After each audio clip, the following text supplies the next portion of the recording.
Dear brothers and sisters, Assalamu alaikum. Thank you very much for sacrificing on a Sunday morning and being here and sharing our grief and also joy with us. I remember the day of July 15th. I was unfortunately here, and I wish I was also in Turkey, and I wish I was also a shaheed that day. And I was with those 250 beautiful people that sacrificed their lives for their country, for their nation, for their values. We were here, we heard about the coup attempt, and I did my wudu and I went to Friday prayer. It was exactly around this time. And I went to Islamic Center of Cyprus, and there was a great Pakistani sheikh that I knew, and I asked for dua from him for the Muslims in Turkey. And he did, and all the Jama'ah said Ameen. And Alhamdulillah, that day, we watched everything very closely. We got together in front of our consulate, and we still showed some kind of solidarity with our people back home. And Alhamdulillah, we survived that day. That day,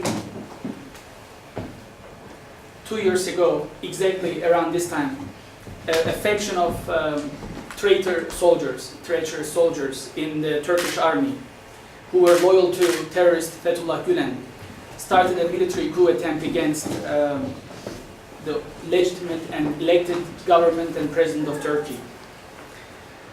And the coup plotters were very confident that they will succeed.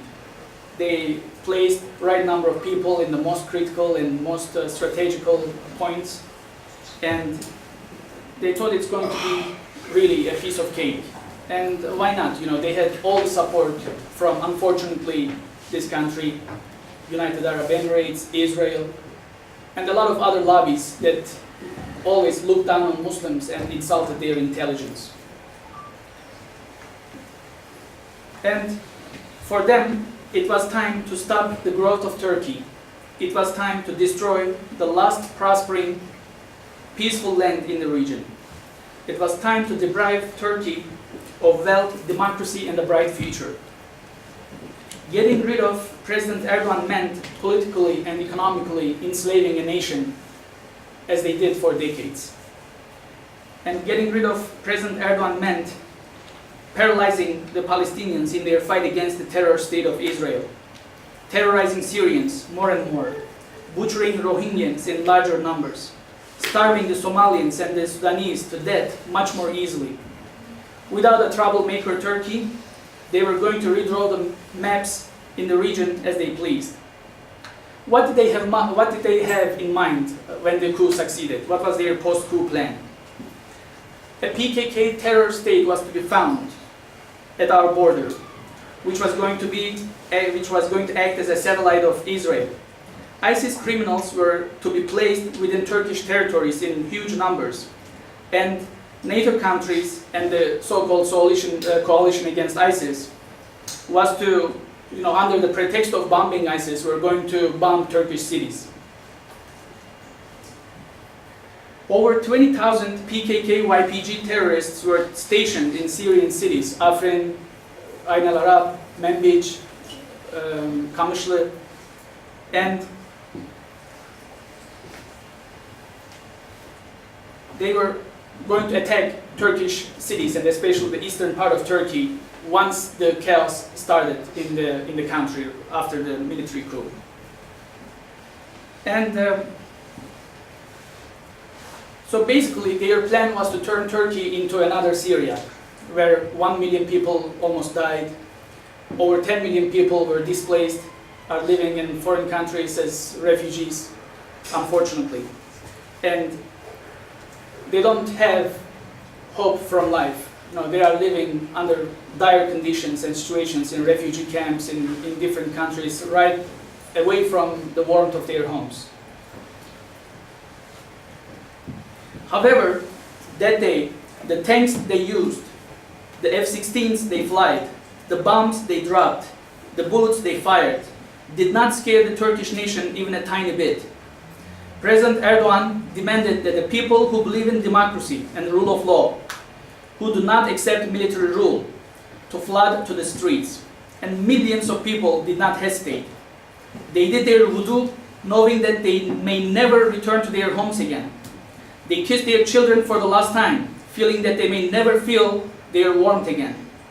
Men, women of all ages and backgrounds and professions took to the streets with the only weapon a Muslim has, their faith, iman and dua.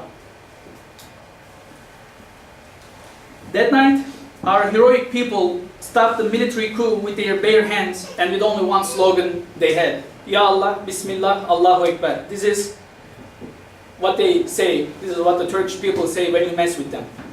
It's their jihadi mood. And unfortunately, 250 of these beautiful people became shaheeds, became martyrs. Over 2,000 were severely injured with bullets and bombs and by tanks that ran them over. The Zalimun, the Munafiqun, the Kafirun planned to destroy Muslim Turkey and turn it into a weak puppet state. But the miracle of Surah Al-Anfal came to our rescue.